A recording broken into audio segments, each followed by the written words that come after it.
So being able to print our sensor reading data live to the terminal is great and all, but what if we actually want to use this as a monitoring system when we're not also physically very near to our Raspberry Pi and monitoring what's going on with our plant?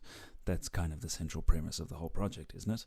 Well, we are going to look at modifying our existing application code so that we can create an email notification to warn the user whenever there is low moisture detected by our soil moisture setting. So in order for us to be able to do that, we're going to make use of the SMTPLib library, which is a basic SMTP library that allows you to connect to a mail server and send a predefined message to a recipient. So nice and basic to just give us a warning email. There's a whole bunch of uses for it, and it can get quite complex if you've configured your own email servers, but in our case we're going to be making use of good old Gmail, so the SMTP server and all of that can just be called in a very basic way.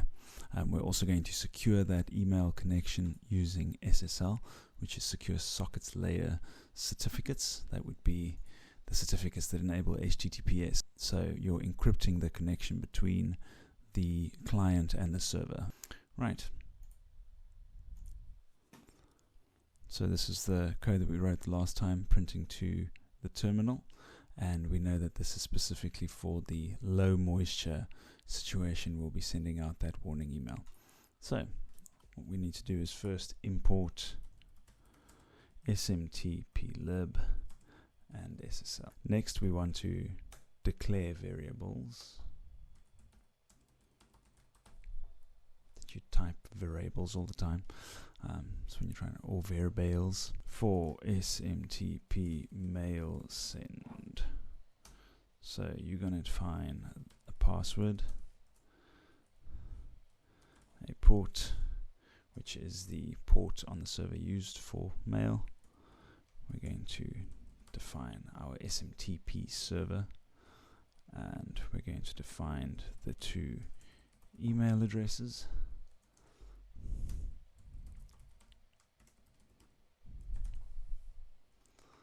Missing an equal.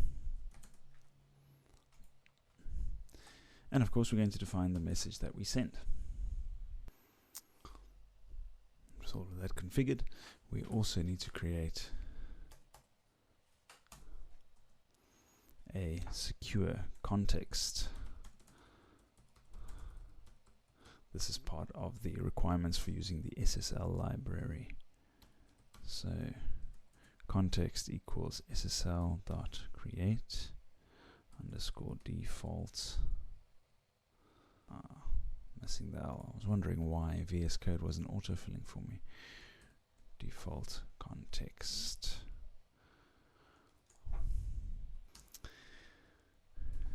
Great. So now all that's left to do is to actually use all of these variables that we've created and modify our low moisture condition. So if low moisture is found, not only are we going to say that on the terminal, but also using, so with SMTPLib dot SMTP underscore SSL, so that we use that SSL context.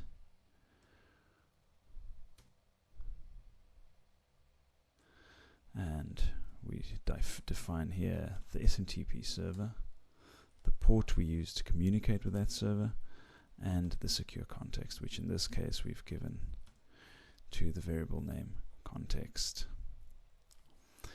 We import that, all of that as server. So with SMTPLib.SMTP underscore SSL instance, which we the arguments we've passed through is the server, which is going to be Google server, the server port, Google's SMTP server, I should say, the server port, and the context being our secure context as server. We're going to first server.login, and that is to send an email as well as password. So So that's the login information for the email account we're using to send the mail. And then we're going to send mail. And the arguments there again will be sender email as the sender address, receiver email, so the from address in string, the to address, in either a string or a sequence, but in my case just the one. And finally we're sending the message. So the SMTP server in this instance is smtp.gmail.com. If you're using the SSL context to send your email, so there's either SMTP SSL or there's a TLS option. So using SMTP SSL, the port to specify is number 465, and with all of that in place, now when we measure a low moisture condition, we should receive an email automatically. One last thing to set up as well, in terms of the sender email address, I created a Google account specifically for this purpose, and the reason for that is you don't want to use your usual personal Gmail account, because in order to get this to work, there's a Google account setting where you need to allow less secure apps access to your account. So this is just a Python script that I wrote with no code signing. It's not something that interacts with Google's APIs very often. So Google recognizes this as a potential threat when you're trying to access and log into your account. So on the security page, to allow less secure access.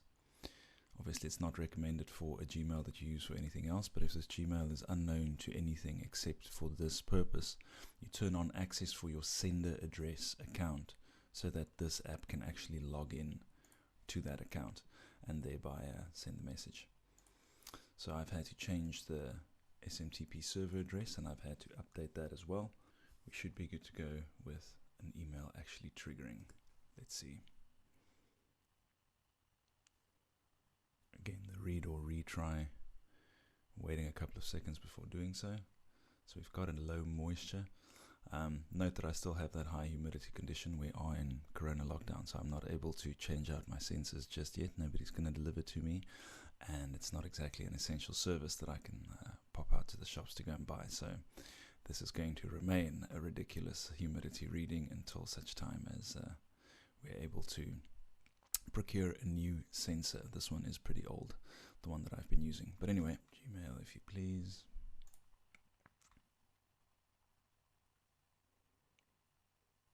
And there we go, newest email.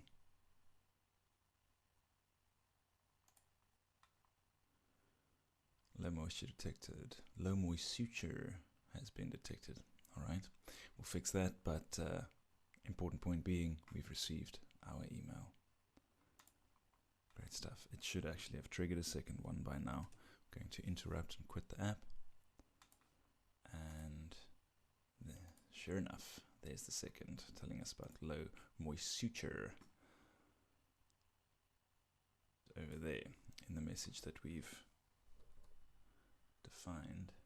But there you go. So that triggers a warning email whenever we have a low moisture condition, but the same principle can be followed whenever you need to send simple emails out of your Python applications without those applications having to be a full Flask mail application context or Flask web application context. You, in just a simple Python app, you can import SMTPLib and SSL and thereby securely send emails using Gmail. On the next one, we're going to be building a basic database on the Raspberry Pi to store historic data so that we can access that for future reference to have a look at trends of our plants' historic environmental conditions.